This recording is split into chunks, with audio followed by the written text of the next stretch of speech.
Assalamualaikum warahmatullahi wabarakatuh. Salam reaksi alam pariwisata Indonesia. Halo Sobat Likista, apa kabarnya hari ini? Semoga di tengah pandemi ini kita selalu dalam keadaan sehat-sehat ya. Amin. Kembali lagi bersama podcast Likista bersama saya Dodi Armando. Pada podcast kali ini kita masih dengan tema yang sama, yakni bincang asik bersama Ormawa. Pada kesempatan kali ini kita bakal ditemenin sama salah satu ketua Himafo yang ada di Sekolah Vokasi IPB University, yakni Ketua Himafoperta. Himafoperta atau Himpunan Mahasiswa Vokasi Pertanian merupakan salah satu organisasi mahasiswa Sekolah Vokasi IPB yang menggabungkan 6 program studi, yakni Teknologi Industri Benih, Teknologi Produksi dan Manajemen Pertanian, Teknologi dan Manajemen Ternak, Paramedik Veteriner, Teknologi Produksi dan Manajemen Perikanan Budidaya, serta Teknologi Produksi dan Pengembangan Masyarakat Pertanian. Sebelum ke pembahasan selanjutnya, alangkah baiknya kita perkenalan dulu nih Bang, supaya pada kenal semua. Hehehe. Halo Bang, bisa perkenalkan diri? Halo Dot, oke siap. Assalamualaikum warahmatullahi wabarakatuh. Salam sejahtera bagi kita semua. Salam Om Swastiastu, Namo Buddhaya, salam kebajikan. Sebelumnya perkenalkan saya Farah Khairul, mahasiswa Teknologi Industri Benih angkatan 55. Alhamdulillah diamanahkan menjadi Ketua Himafoperta periode 2019-2020. Terima kasih atas perkenalannya Bang. Baik, langsung saja kita ke pokok pembahasannya Bang. Oke Dot. Membahas mengenai organisasi, ada beberapa pertanyaan yang bakal ditanya ini Bang. Pertanyaan pertama, menurut Bang Farah sendiri, definisi organisasi itu seperti apa sih? Oke, definisi organisasi ya. Menurut saya sih organisasi itu sebuah wadah yang mempersatukan sebuah tujuan hingga mencapai sebuah kesuksesan bersama. Jadi wadah berkumpulnya seseorang yang memiliki tujuan dan tujuan itu mengakhiri dengan kesuksesan bersama. Dan bisa juga organisasi tersebut bisa dikatakan keluarga karena perjalanan menuju kesuksesan bersama itu sangat terlalu panjang sehingga banyak hal-hal yang membuat kedekatan secara personal. Wah, luar biasa nih definisinya. Oh iya Bang, sekarang kan Bang Farhad sebagai Ketua Himafo Pertani. Apa motivasi Bang Farhad ingin menjadi Ketua Himafo Perta? Apakah Bang Farhad mengajukan diri sendiri sebagai calon ketua atau ada dorongan dari belakang, misalnya seperti teman, kerabat dekat, dan yang lain sebagainya? Oke, kenapa jadi ketua ya?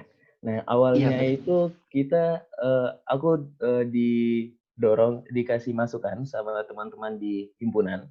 Terus ada juga dari teman-teman program studi dan juga dari pengurus organisasi aku yang lama. Nah, jadi ketika ada dapat dorongan tersebut, jadi aku mencoba buat memantapkan diri, berdoa, minta petunjuk, dan akhirnya niat hati baik kita melanjutkan lagi apa yang udah pernah kita jalanin gitu. Terus juga dari orang tua juga diberi izin. Habis itu dari semangat-semangat juga dari BPH yang lama itu akhirnya memantapkan diri juga gitu, Don. Wih, mantep nih Bang. Berarti dari diri pribadi juga ada niatan untuk sebagai ketua dan ada juga dorongan dari yang lainnya. Komplit Nah, banget nih sebenarnya. Nah, pertanyaan selanjutnya, kan dalam berorganisasi bakal ada yang namanya oprek nih Bang, atau kayak open recruitment anggota baru. Nah, Bang Farhak kan sebagai ketua Himafoperta, bagaimana cara Bang Farhak mengetahui bahwa seorang mahasiswa Himafoperta yang ingin bergabung menjadi bagian dari organisasi tersebut memiliki sikap yang kompeten karena ya mungkin dari kita belum begitu paham atau dekat sama orang tersebut ya, sehingga bagaimana sih cara Bang Farhad meyakinkan bahwa orang tersebut bersifat atau bersikap kompeten? Apakah ada cara tersendiri dari Bang Farhad? oke. Kalau buat oprek, kita melihat yang pertama itu kita mengadakan diklat gitu, Dok.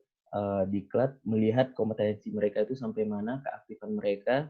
Terus juga ada tes MBTI dan tes JIS. Jadi tes MBTI itu kepribadian mereka, psikologi mereka bagaimana, apakah mereka orang yang berpikir atau yang langsung berbuat gitu, ekstrovert atau introvert.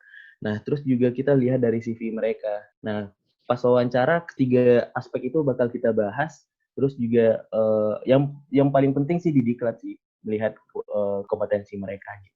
Wah, komplek banget nih berarti kalau misalkan mau join ke Hima Foperta, lumayan ketat nih.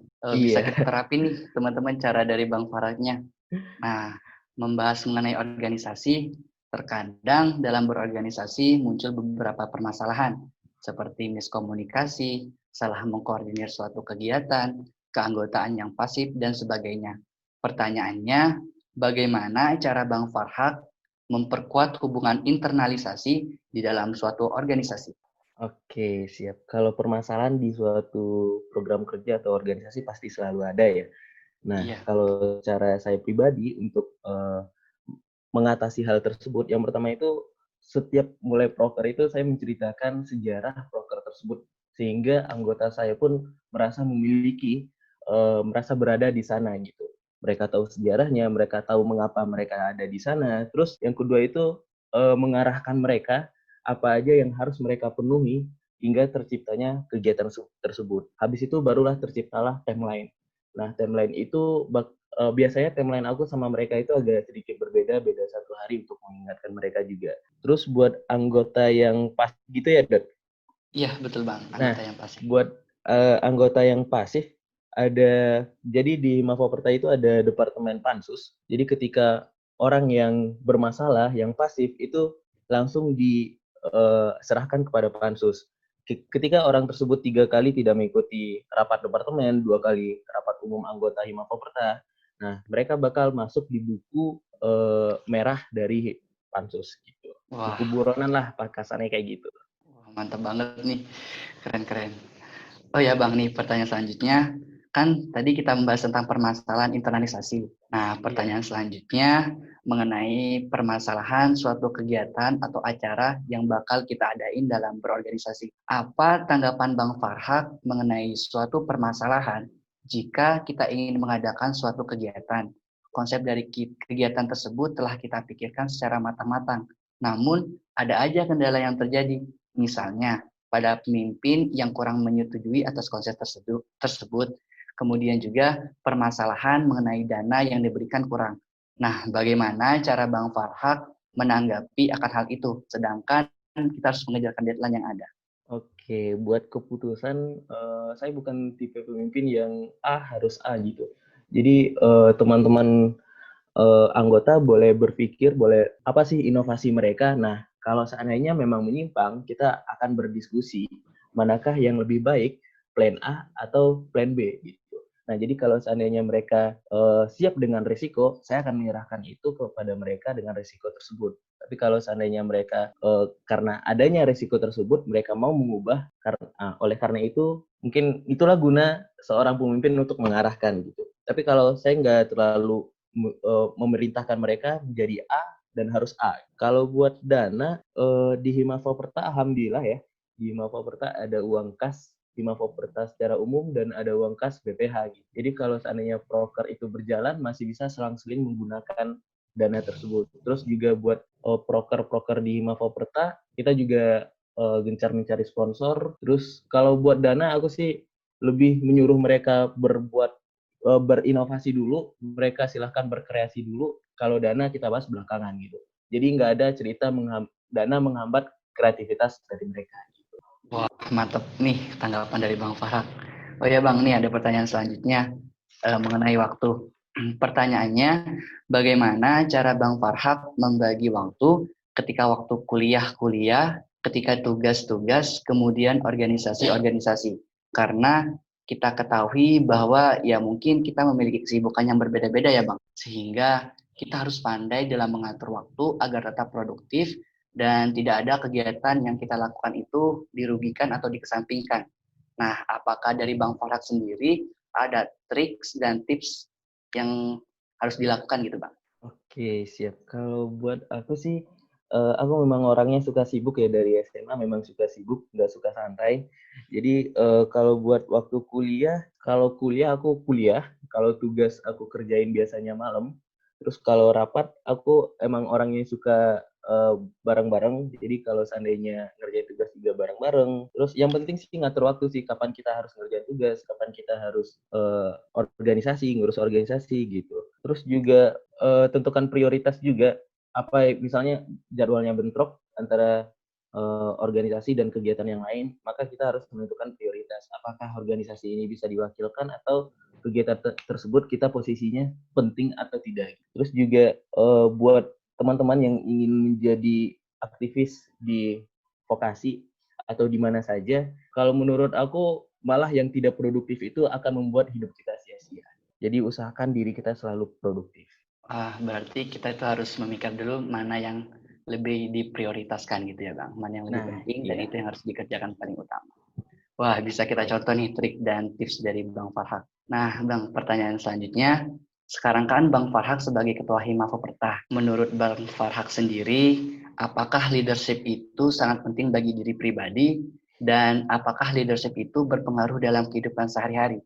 Jika iya, mengapa demikian? Jika tidak, mengapa? Siap, leadership ya. Menurut aku leadership itu nggak hanya dimiliki oleh ketua, wakil, kadep, tapi harus semua orang, walaupun anggota harus memiliki leadership karena kita memiliki hidup berdasarkan kemauan kita sendiri, melangkah berdasarkan kemauan kita sendiri, jadi kita harus bertanggung jawab atas apa yang kita lakukan. Jadi leadership itu melakukan bagaimana kita melakukan sesuatu dan bertanggung jawab atas hal itu gitu. Mengatur hal-hal yang kita lakukan gitu. Jadi semua orang wajib sih ada leadership dalam dirinya. Mantap nih. Berarti semua orang itu, entah itu ketua, wakil, ataupun siapa itu, kita harus mempunyai jiwa leadership. Karena ya bermanfaat untuk kita ya Bang kan? Iya. Nah, kita udah sampai di pertanyaan yang terakhir nih Bang. Menurut Bang Farhak, apa pendapat Bang Farhak mengenai Himafolikista? Oke, kalau pendapat saya dari luar ya, keren sih Likista, keren parah. Proker-prokernya itu berjalan dengan baik, aku ngeliat dari luar. Terus juga perkembangannya dari tahun lalu ke tahun sekarang itu peningkatan sangat luar biasa, keren, mantap lah. Aku juga terinspirasi dari berbincang dengan Algo, berbincang dengan teman-teman dari Likista yang lain. Jadi kalau dari aku, Likista mantap lah. Bertukar pikiran juga sangat baik. Wah, mantap. Terima kasih Bang atas pendapatnya. Oke teman-teman, sampai sini dulu ya podcast Likista hari ini. Semoga kita selalu dalam keadaan sehat-sehat dan kita bisa menjadi orang yang sukses nantinya. Amin. Mungkin sebelum podcast ini berakhir, kita jargon dulu nih Bang, biar tetap semangat. Kalau Dodi bilang Likista, Abang jawab salam reaksi alam pariwisata Indonesia. Bisa kita coba Bang? Oke, siap, boleh. Likista, salam reaksi alam pariwisata Indonesia. Wow, semangat kali Bang. Nah, sekarang jargon dari Himafoperta nih Bang. Kalau Himafoperta sendiri bagaimana Bang? Kalau Himafoperta, semangat pagi pertanian bangsa. Wih, Oke, mantap juga nih. Kita coba. Oke Bang, siap. Himafoperta, semangat pagi pertanian bangsa. Wah, yes, keren. Keren, mantap. Oke Bang, terima kasih banyak ya Bang atas ilmu serta pengalamannya. Mohon maaf apabila ada kata-kata yang kurang berkenan. Terima kasih. Sampai jumpa di podcast kita selanjutnya. Wassalamualaikum warahmatullahi wabarakatuh.